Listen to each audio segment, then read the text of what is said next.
তখন ছাত্ররা মাটিতে গড়িয়ে কাঁদতেছিল, আমার মনে আছে সে কথাটা।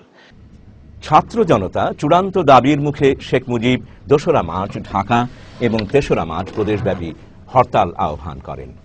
১লা মার্চ সন্ধ্যায় শেখ মুজিব এক বিশাল সংবাদ সম্মেলন করেন। ৩রা মার্চ পল্টন ময়দানে ছাত্র সংগ্রাম পরিষদের আহ্বানে ডাকা হয় এক সভা। সেখানে শেখ মুজিব বক্তৃতা দেন। সেই সভাতেই ওড়ানো হয় বাংলাদেশের পতাকা এবং উদ্বোধনী সঙ্গীত হিসেবে বাজানো হয় আমার সোনার বাংলা আমি তোমায় ভালোবাসি। অতঃপর এলো সেই বহুকাঙ্ক্ষিত ক্ষণটি ৭ই মার্চ। লাখো মানুষের প্রতীক্ষার মুহূর্ত। লক্ষ লক্ষ লোক জড়ো হয়েছিল সেদিন রেসকোর্স ময়দানে। রেডিওতে ভাষণটি প্রচারিত হবে জেনে শত শত লোক বসে যায় রেডিওর সামনে। সবাই অধীর আগ্রহে অপেক্ষা করছে আজ একটি গুরুত্বপূর্ণ ঘোষণা আসবে শেখ সাহেবের কাছ থেকে, একটি জাতির দিক নির্দেশনা উঠে আসবে তাঁর কণ্ঠ থেকে। ৭ই মার্চ রেসকোর্স ময়দান। শেখ মুজিব ধীরে ধীরে মঞ্চে উঠে এলেন, মাইকের সামনে দাঁড়ালেন। রুদ্ধ নিঃশ্বাসে উপস্থিত জনতার অপেক্ষা। তিনি বক্তৃতা শুরু করলেন। একের পর এক বক্তব্য রেখে গেলেন, কথার পর কথামালা। দুঃখ ভারাক্রান্ত মন নিয়ে আপনাদের সামনে হাজির হয়েছি। 1969 আন্দোলনে আইয়ুব খানের পতন হওয়ার পরে যখন ইয়াহিয়া খান সাহেব সরকার নিলেন, তিনি বললেন দেশে শাসনতন্ত্র দেবেন, গণতন্ত্র দেবেন, আমরা মেনে নিলাম। তারপরে অনেক ইতিহাস হয়ে গেল, নির্বাচন হলো।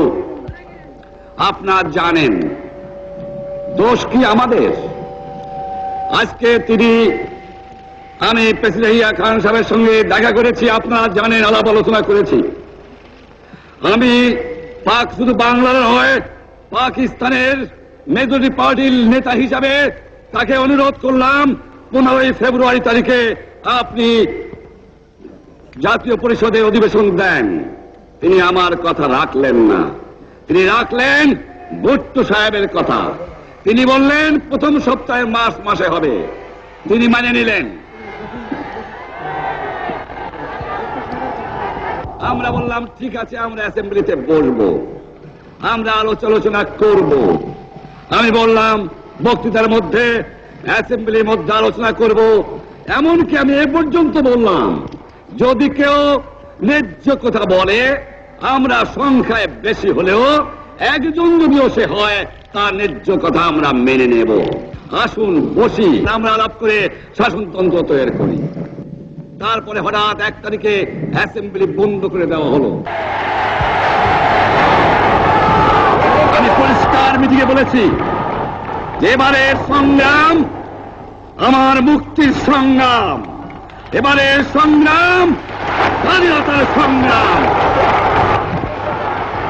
আমার 25 তারিখে অ্যাসেম্বলি কল করেছে, রক্তের দাগ শুকায় নাই। আমি 10 তারিখে বলে দিয়েছি যে ওই শহীদের রক্তের উপর দিয়ে পাড়া দিয়ে আরটিসিতে মুজিবুর রহমান যোগদান করতে পারে না। অ্যাসেম্বলি কল করেছেন, আমার দাবি মানতে হবে। প্রথম সামরিক আইন মার্শাল ল উদ্ধার করতে হবে, সমস্ত সামরিক বাহিনীর লোকদের ব্যারাকে ফেরত দিতে হবে, যেভাবে হত্যা করা হয়েছে তার তদন্ত করতে হবে, আর জনগণের প্রতিনিধির কাছে ক্ষমতা হস্তান্তর করতে হবে। তবে আমি অনুরোধ করছি, আপনারা আমাদের ভাই, আপনারা দেশকে একেবারে জাহান্নামে ধ্বংস করে দিয়েন না। জীবনে আর কোনদিন আপনাদের মুখ দেখা দেখি হবে না। যদিও আমরা শান্তিপূর্ণভাবে আমাদের ফয়সালা করতে পারি, তাহলে অন্তপক্ষে ভাই ভাই হিসেবে বাস করার সম্ভাবনা আছে। উৎকণ্ঠিত জনতা অবাধ